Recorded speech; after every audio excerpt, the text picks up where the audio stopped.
Hi, welcome to the Main Street Macro. I'm Neela Richardson. Small firms were greatly affected by the pandemic.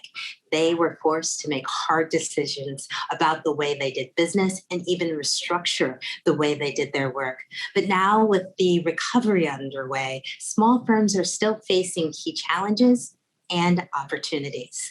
And that's why I am so delighted to introduce to you today ADPRI's inaugural Small Business at Work survey, which we will produce every quarter. Today, we'll be going through the three key results from the survey. Result number one is the biggest challenge facing small firms right now. And you'll never guess what it is, or maybe you know, it's hiring.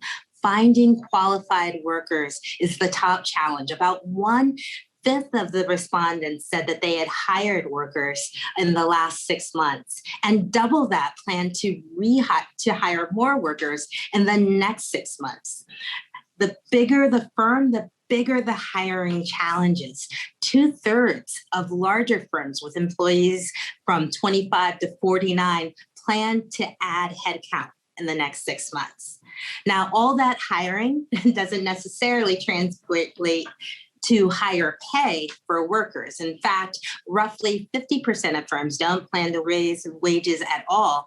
A little bit less than 30% will give you a pay bump going forward in the next 6 months. And the rest are really undecided of what they're going to do to attract all those new workers that they need. The second key finding is that firms expect to have a little more face time. Not the FaceTime on your phone, the actual FaceTime with other people. That's going to bump up a little bit in the next 6 months. Now, when we look into the survey and we ask respondents, what are the special actions you're going to take in terms of your business?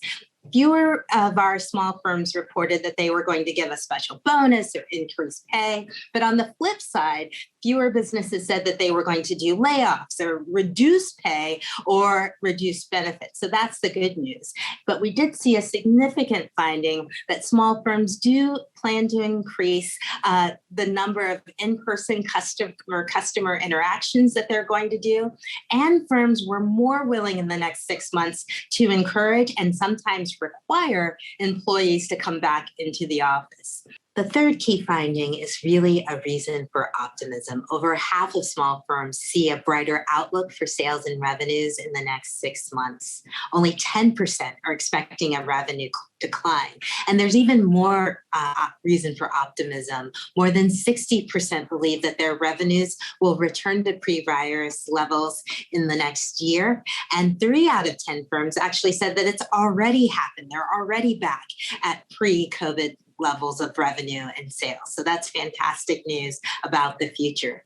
You know, small firms have really led the economic recovery and the labor market recovery from the worst of the pandemic downturn. That's why we will continue to document and give you what the challenges and opportunities are for these Main Street firms as they adjust to the new post-pandemic economy and customer base. Thank you for watching the Main Street Macro. For more of our insights on the week ahead, please go to adpri.org.